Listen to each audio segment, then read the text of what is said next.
I don't like J.J. Abrams. That's not to say that I hate everything the guy's ever done, but whenever I hear his name, my disposition toward him is always negative. And you know what? Who can really blame me? I mean, what has J.J. Abrams done as a film director? He did one, I think, decent Mission Impossible movie, Mission Impossible 3, but on the other hand, he did 2 out of the 3 disastrous Disney Star Wars movies.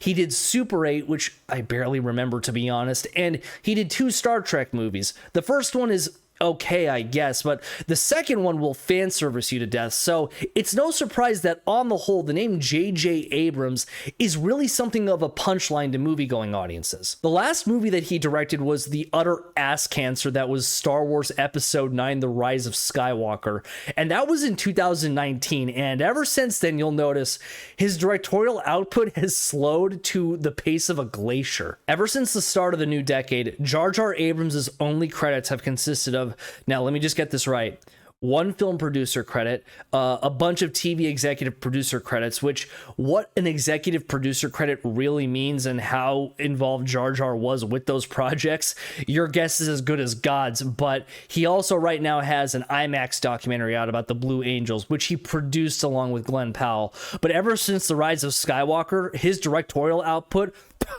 gone. That is, until now, because according to World of Real, Jar Jar Abrams is going to direct a new film, a supernatural thriller called Acorns. So, after half a decade, Jar Jar is finally being eased out of director's jail. Oh joy. The details of this film are being kept under wraps, and honestly, I couldn't give a damn about it because at this point, J.J. Abrams has been exposed as the one-trick pony that he is. The first thing that I ever saw from J.J. Abrams was Mission Impossible 3. I saw it in theaters in the year 2005, and honestly, I dug it. It's not the best Mission Impossible movie or anything, but it has some banger action sequences. I like that it gave Ethan Hunt some personal stakes by putting his wife in danger, and also I like that the movie's ending left the audience wondering what that MacGuffin they were chasing the whole time was. Rabbit's foot. What is it? Promise me you'll stay, I'll tell you. I'll send you a postcard. Fair enough. I was not familiar with J.J. Abrams' TV work like Lost and Alias, and still haven't seen those shows to this day.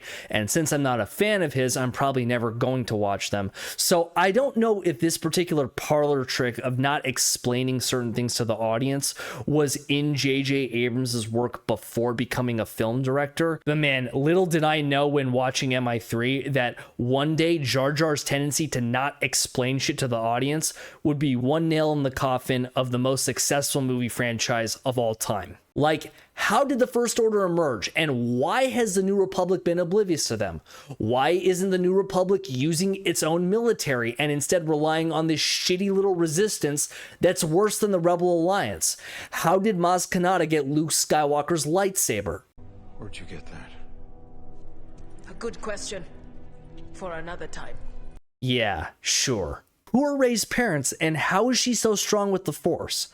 Who the hell is Snoke, and where the hell did he come from? Of course, we all know dickhead Rian Johnson's lame-ass answer to the former, as well as that laughable retcon that Jar Jar pulled out of his rectum to answer the latter. The point is, J.J. Abrams followed his worst tendencies as a filmmaker, kicked the cans down the road just for dickhead Rian Johnson to ignore the cans completely, and this tendency has cost Jar Jar his reputation as a director. I mean, if you look at the comment section on this World of Real article, they're calling J.J. Abrams everything but a child of God. So J.J. Abrams may finally be getting out of director's jail, but unfortunately for him, the news of his release is being received about as well as if Gary Ridgway got out of actual jail. I like to think of myself as a gracious man, and mostly I believe people ought to be given second chances, but in this case, hell no. I think the world has experienced more than enough of J.J. Abrams' cinematic cock teasing, and as far as I'm concerned,